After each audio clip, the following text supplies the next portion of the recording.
remember that you have a strong God, mga kapatid. And sabi din sa Isaiah 41 verse 10, do not fear for I am with you. Do not be afraid for I am your God. I will strengthen you and I will help you and I will uphold you with my righteous right hand. Mga kapatid, when God push you into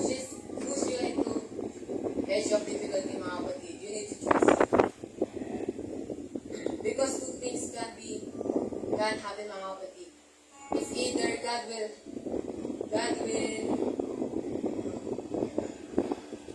catch you when you fall, mga kapatid, or He will teach how to fly. Huwag kang matakot, mga kapatid, kung anong pinagdadaanan mo sa araw na ito. Huwag kang matakot kung anong problema mo, mga kapatid. Always remember that you have a powerful God, mga kapatid. So as we sing a song for the beautiful.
God is good. And all the time. God is good. Amen. Napakabuti ng ating Panginoon at alam kong pinagpala niya tayo ngayong kung sino man kung may patotoo, pwede na pong tumayo.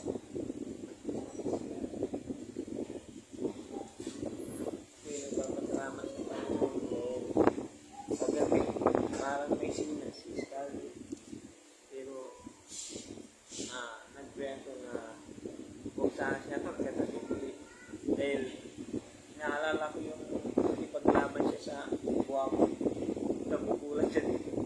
Pero, nagpapasalamat ako sa Panginoon dahil napakabuti na talaga ng Panginoon. Hindi niya pinawayaan. Tunay na ang Panginoon ang maglalayo sa atin sa mga disgrasya at aksidente. Sino pa po mga kapatid?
Amen. Sino pa po mga kapatid?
serving is a great God.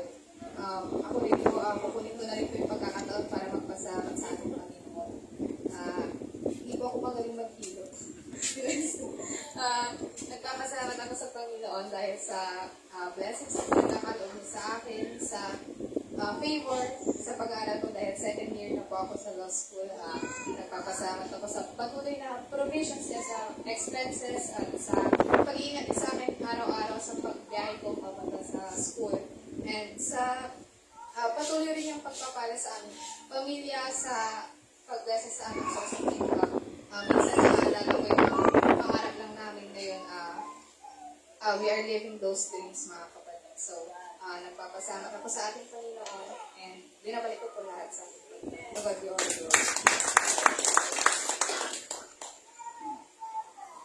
Ayun mga kapatid, so nagpapasalamat din ako sa ating Panginoon for giving me an opportunity na ito ay pumuli sa inyong harapan.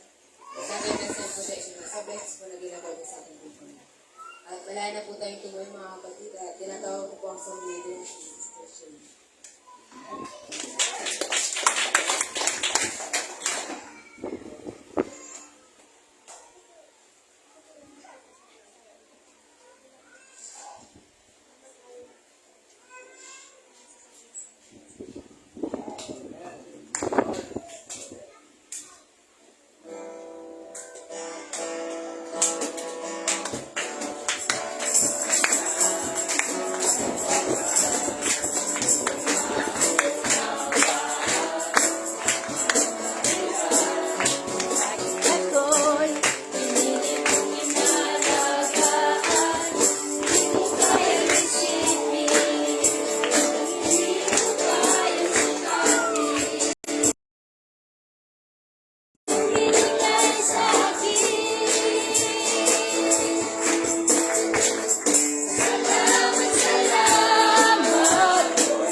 So, i-ready na rin po natin ang ating puso at isipan at tinatawag ko po ang mga ngaral ni Sister Ramel.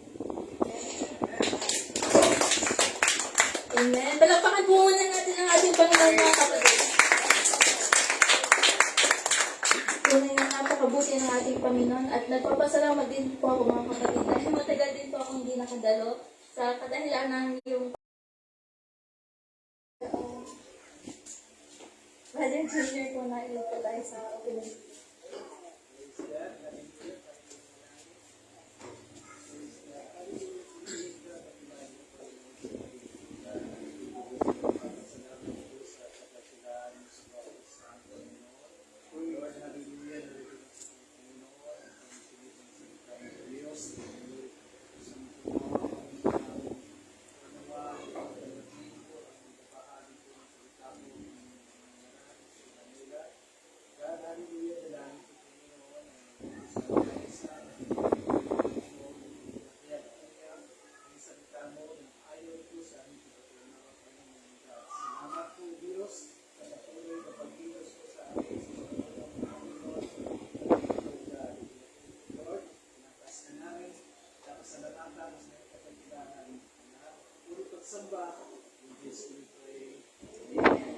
mga kapatid. At manatili muna tayong nakatayo mga kapatid dahil magbabasa po muna tayo ng salita ng Diyos. Makipagbukat po kayo sa Judges chapter 6, verse 11 hanggang 16 po mga kapatid. So, mahaba-haba po yung verse natin ngayon mga kapatid. So, verse 11, dumating sa Ofra ang anghel ni Yahweh at naupo sa ilalim ng malaking puno na pag-aari ni Joas na buhat sa angkan ni Abiezer. Si Gideon, na anak ni Joas, ay kasalukuyang gumigiik noon ng trigo sa pisaan ng ubas. Patago ang kanyang pag-iik upang hindi siya makita ng mga Midianita. Verse 12, nagpakita sa kanya ang anghel ni Yahweh at sinabi sa kanya, sumasaiyo si Yahweh, magiting na lalaki. Verse 13, sumagot si Gideon, walang galang na po. Kung talagang kasama namin si Yahweh, bakit ganito ang nangyari sa amin? Nasaan na ngayon ang mga kababalaghang ginawa niya noon, gaya ng inkremento sa amin ng aming mga ninuno? Kung paano sila iniligtas niya sa Ehipto, pinabayaan na kami ni Yahweh sa kamay ng mga Midianita. Verse 14, sinabi sa kanya ni Yahweh, lumakad ka at gamitin mo ang buong lakas mo upang iligtas ang Israel mula sa mga Midianita. Ako mismo ang nagsusugo sa iyo. Sumagot si Gideon, ngunit Panginoon, paano ko maililigtas ang Israel? Ang aming angkan ang pinakamahina sa lipi ni Manases, at ako naman ang pinakahamak sa pamilya namin. Verse 16, sinabi sa kanya ni Yahweh, makakaya mo ito sapagkat tutulungan kita. Matatalo mo ang mga Midianitang ito na para ka lang lumaban sa isang tao. Amen? To God be all the glory. Maaari na po kayong umupo mga kapatid.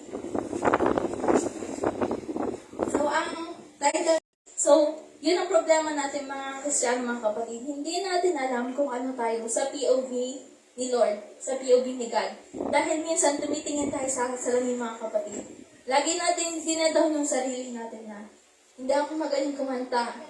Si sister na lang yung pakantahin niya kasi mas maganda yung boses niya. Hindi ako magaling magturo, nakukutal ako. Pero hindi natin alam mga kapatid na si God hindi siya tumitingin sa mga insecurities natin mga kapatid. I believe na tayong lahat mga kapatid, tinawag tayo with a purpose mga kapatid. Hindi yan natatapos na uupo ka lang dyan tapos alis ka na. Hindi ka lang forever na bisita, hindi ka lang forever na nakaupo mga kapatid. Tayo ay gagamitin ng Panginoon sa tamang panahon mga kapatid. Minsan iniisip natin na kapag may pinapagawa ang Panginoon, we are too weak mga kapatid. We are too small to something big na God we're asking us to do mga kapatid. At dahil doon mga kapatid, nagiging common na rin ang confusion. Dahil hindi natin kilala yung sarili natin. Nalilito tayo kung ano ba tayo sa paningin ng Diyos. At hindi lang sa ating mga Kristiyano nagkakaroon ng confusion mga kapatid. Maging rin sa sanlibutan mga kapatid, mayroong confusion. Kaya napapansin niyo mga kapatid, meron na ngayong Pride Month, meron na mga LGBT mga kapatid. At yung LGBT mga kapatid, sinerch ko, dati LGBT lang siya. Tapos nagkaroon ng QIA. At sinerch ko mga kapatid, meron pang 2S+. Hindi ko na i-specify kung ano yung mga gender na yung mga kapatid. Pero nakakalungkot mga kapatid dahil yung mga tao patuloy nilang binabago yung disenyo ng ating Panginoon mga kapatid. Hindi po ba, ang ginawa ng Panginoon ay lalaki, babae lang. Pero ngayon, ang dami na pong gender. Meron na nga pong genderless na gender.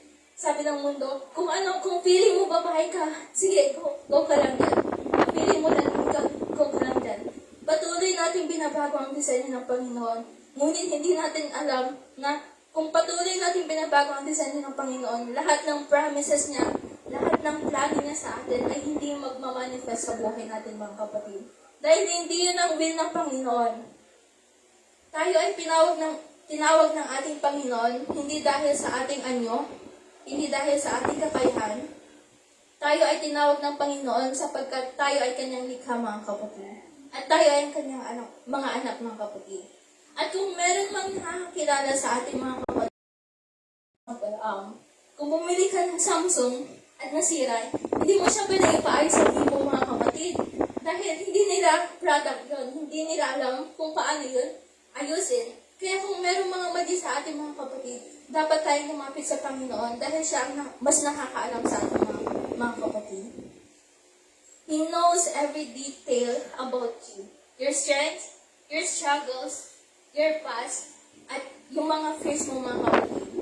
Kung Panginoon si Abraham, sabi niya, magiging father ka of many nations. At nung time na tinawag siya ng Panginoon, wala pa siyang anak, mga kapatid. So kung ikaw si Abraham, paano ako magiging father of many nations kung wala naman akong anak? Hindi ba nakakalito? Maging din kay David. Si David ay isa lang shepherd boy, mga kapatid. Pero sinabi ng Panginoon, ikaw ay magiging hari. At hindi lang sa kanila yun nangyari, mga kapatid. Ang Panginoon, tumawag rin siya ng mga ilang Bible characters na magiging ganito ka, ngunit ang kanilang sitwasyon ay iba sa kasalukuyan, mga kapatid.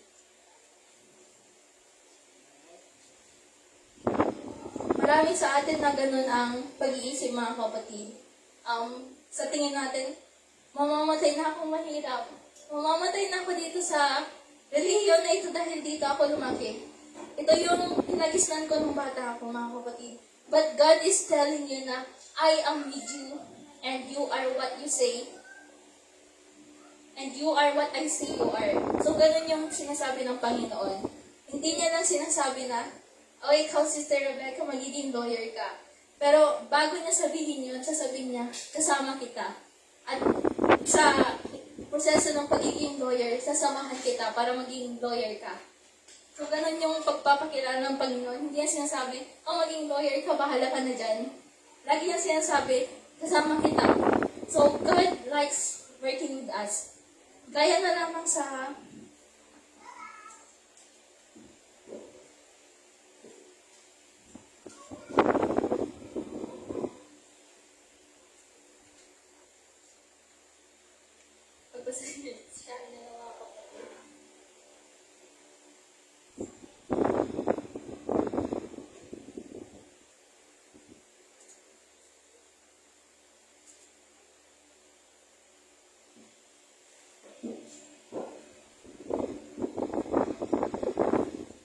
gaya na lamang sa story ni Gideon, mga kapatid.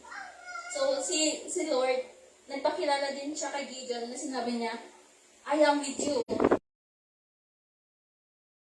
Dahil nung panahon ni Gideon, mga kapatid, sila ay sinasakop ng mga Midianites, Amalekites, at iba pang mga tribo, mga kapatid.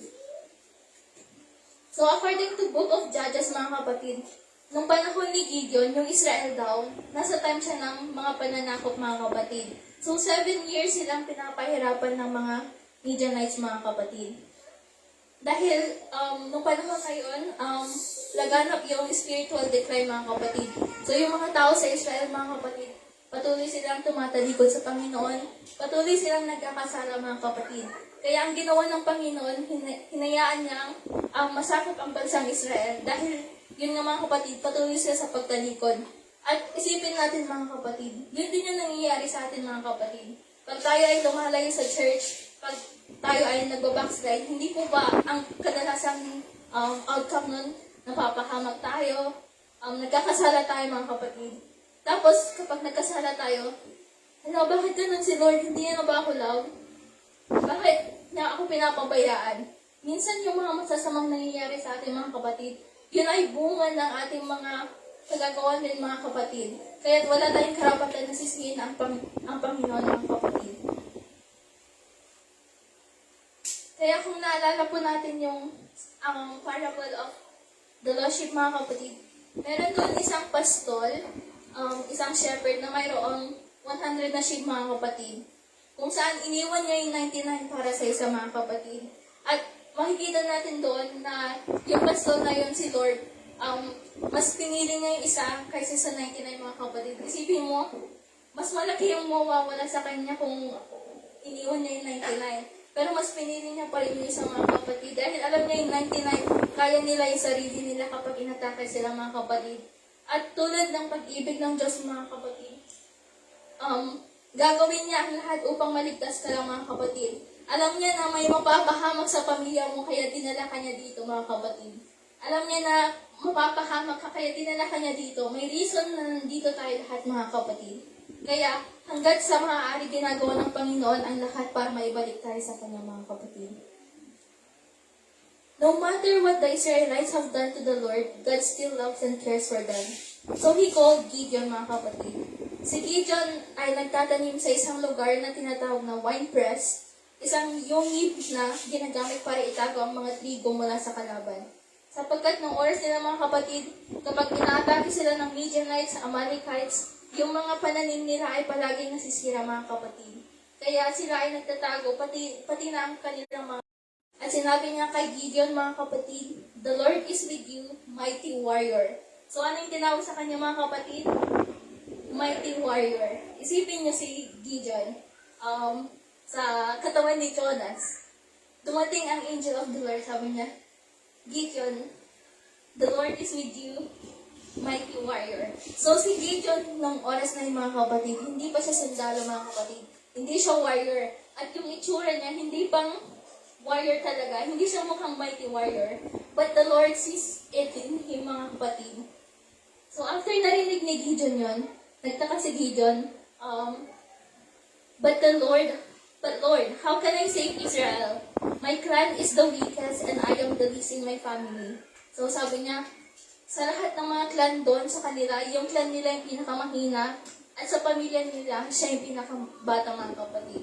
Ganon din tayo sa ating buhay mga kapatid. Lagi natin dinidisqualify yung sarili natin. Lagi natin dinadon yung sarili natin. Lagi natin sinasabi, hindi ako talented, hindi ako matalino. I am too broken, Lord. Ang dami natin palusot sa Panginoon. But God doesn't agree with our insecurity, mga kapatid. At gaya na lamang sa Luke 1:37, mga kapatid. Himay-himayin natin yung verse, mga kapatid. Sabi niya, "For with God, nothing shall be impossible." Sabi niya, for with God, not to God, not in God, but with God. Ibig sabihin ng with God, kasama natin ang ating Panginoon. God likes to work with us, mga kapatid. So, parang partnership yan, mga kapatid. So, for with God, nasa Panginoon na tayo, ano pa bang imposible, mga kapatid? Normal lang magkaroon ng doubts, mga kapatid, pero sana mas matindi yung faith natin sa Panginoon, mga kapatid. So, God called Gideon a mighty warrior. And over time, that's exactly what he became. He led 300 men and defeating a powerful army. So, over time, naging mighty warrior si Gideon, mga kapatid. At grabe, 300 men lang yung kasama niya, tapos natalo nila yung mga kalaban, mga kapatid. So, hindi yun dahil may military experience sila, mga kapatid. Hindi nga mukhang warrior si Gideon. Wala rin siyang military experience, mga kapatid. At nung nakita siya ng Panginoon, nagtatago lang siya para hindi makuha yung mga pananim niya. Ngunit, tingnan niyo yung transformation na nangyari kay Gideon, mga kapatid. God's presence revealed our identity. Gideon didn't feel like a mighty warrior. He felt afraid, small, and speaking to who Gideon would become with him, mga kapatid. So, minsan may sinasabi ang Panginoon sa atin na parang ang imposible naman. Sister Sunny, naniniwala ba kayo na someday magkakaroon kayo ng malaking bahay na mas maayos pa dito, mga kapatid? Amen. So, i-claim lang po natin yan dahil hindi natin alam, malay niyo, mga kapatid. Yung mga nagbabalak na magkaroon ng sasakyan, malay niyo. Baka sa susunod, ang problema niyo na yung pagpaparkingan ng sasakyan, mga kapatid. Yung mga estudyante na problema sa tuition nila, malay nyo, baka may mag-sponsor dyan. Malay nyo, baka hindi nyo na kailangan problema sa mga tuition nyo, mga kapatid. So, huwag natin limitahan ang expectation natin sa Panginoon. We should set our expectations high with the Lord, mga kapatid. In Isaiah 43:1, God says, "Do not fear, for I have redeemed you. I have summoned you by name, you are mine." The world may label you by mistakes, your family history, your appearance, or your achievements, mga kapatid. But God's voice cuts through all that noise. When He says you are chosen, then you are chosen. When He says that you are loved, then you are loved, mga kapatid. When He says you are strong, then His strength is made perfect in your weakness, mga kapatid. At pasensya na po dahil sobrang ikli lang po. To God be all the glory po. At sana may natutunan po kayo, mga kapatid.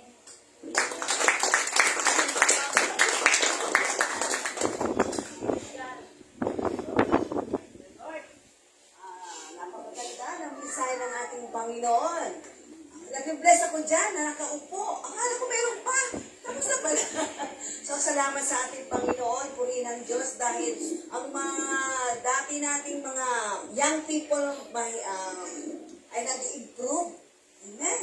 So, salamat, Sister Romela, alam ko pinag-iwapan mo yan, pinagpuyatan mo yan. Amen. Nakakadalisan po tumayo dito.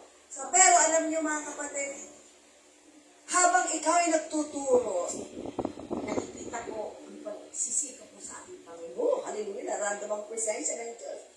I know that you did your part and I know God will bless you more. So patuloy ka lang, Iha, at napakaganda ng mensahe mo. You are what God says you are. So naintindihan niyo ba lahat? Naintindihan niyo ba ang mensahe ng ating Panginoon? So salamat Sister Romela sa pagdala mo ng salita ngayong gabi, pagturo mo sa amin. We're so blessed na kami ay natutunan natin ang Panginoon. That's our identity now. Dati ang identity natin, anong tawag sa atin noon? Marami tayong may mga kaibigan tayo, kung ano mga tawag, alam nila kung alam nyo, mga identity natin noon sa akin. Ako, identity na sa akin, so Nadita. Kanya-kanya identity tayo. Diba? Minsan di natin kilala ang ating sarili, pero salamat sa Diyos na binigyan tayo ng totoong identity. Tayo mga anak ng Diyos. Di ba kayo nabibless? Hindi ba kayo naliligayahan? You are what God says you are. You are a children of God. You are a chosen people. You are precious in His sight. Hindi tayo pinarsake ng Diyos. We are free. Hindi na tayo slaves. Di ba napakabuti ng ating Panginoon? Tulad ng ating sinabi ng ating lecturer, tayo yung mga anak ng Diyos na binago, na transform. Tulad ni Gideon, na transform siya. Kasi kung walang transformation, hindi tayo magiging anak ng Diyos. Amen? So salamat sa Diyos na meron tayong transformation. Kung anong ginawa ng Diyos kay Gideon, na napakahina niya, wala siyang katangian. Matalino ba siya? Wala. Tulad natin. Pinili ba tayo ng Diyos na matatalino? Ano bang kakayanan natin? Wala. Wala tayong maipagmalaki sa Diyos. Pero alam niyo mga kapatid, may nagpapasalamat sa ating Panginoon dahil pinili ako ng Diyos, pinili niya kayo na hindi niya sinabi, ito lang pipiliin ko, itong matalino, itong magna cum laude dito, so ito lang dapat maligtas. Hindi. Hindi niya sinabing ganon. Amen? Dahil kung si Gideon, wala namang kalam-alam, di ba tulad ng lecture natin kanina sinabi, ginawa siyang mighty warrior. Wala siyang training. Wala siyang kalam-alam tungkol tungkol dyan. Pero sabi ng ating Panginoon, huwag kang matakot. I'll be with you. Kaya mga kapatid, sa pag-aaral, sige, kahit anong course nyo, attorney, malakas ang loob. So, huwag tayong matakot dahil kasama mo ang Diyos. Amen? Ang importante, nagpapagay tayo sa Diyos. Kung anong direksyon ng ating Panginoon, sumunod lang tayo dahil makakabuti para sa atin. Amen? So, ang qualification sa ating Panginoon sa paglilingkod sa Diyos, lahat mayroon tayo. Lahat qualified. Amen? So, salamat sa salita ng ating Panginoon dahil talagang napakaganda ng salita ng Diyos. Maksiman o madami, kung naiintindihan mo yun kung baga nabubusog ka. Amen.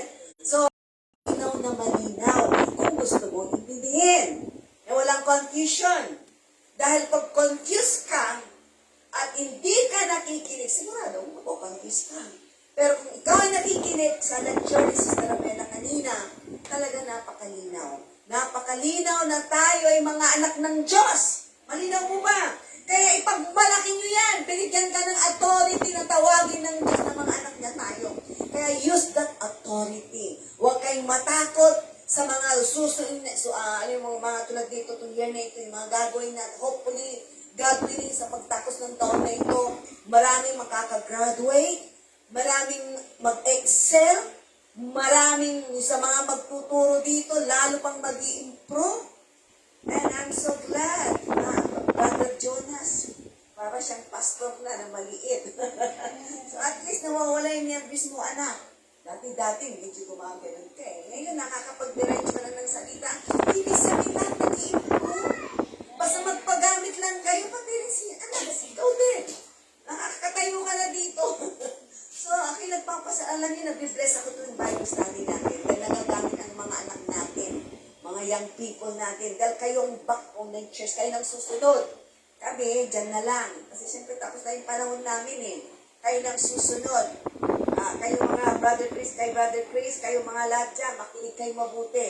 Kung may nagtuturo po dito, makinig po tayo lahat. Dahil lahat po tayo ay, kung makikinig po tayo, magpunas po tayo.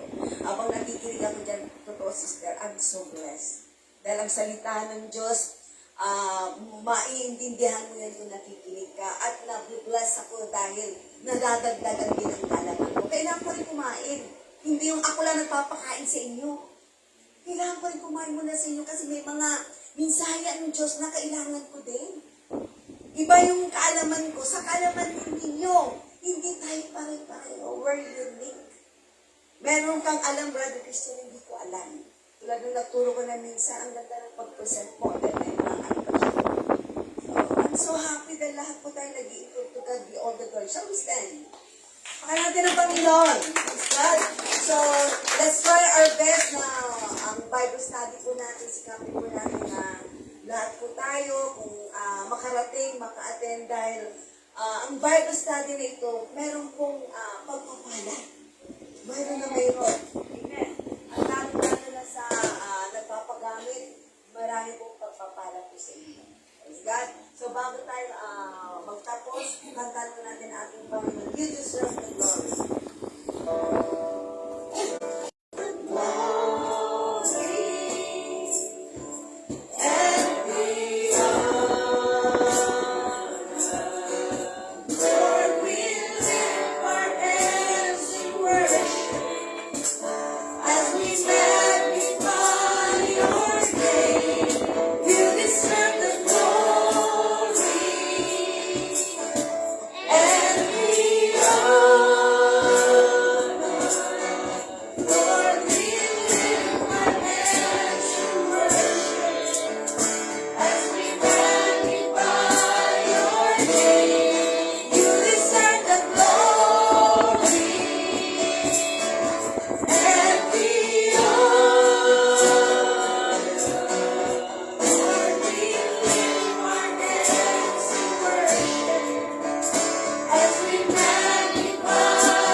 Brenda sa closing prayer.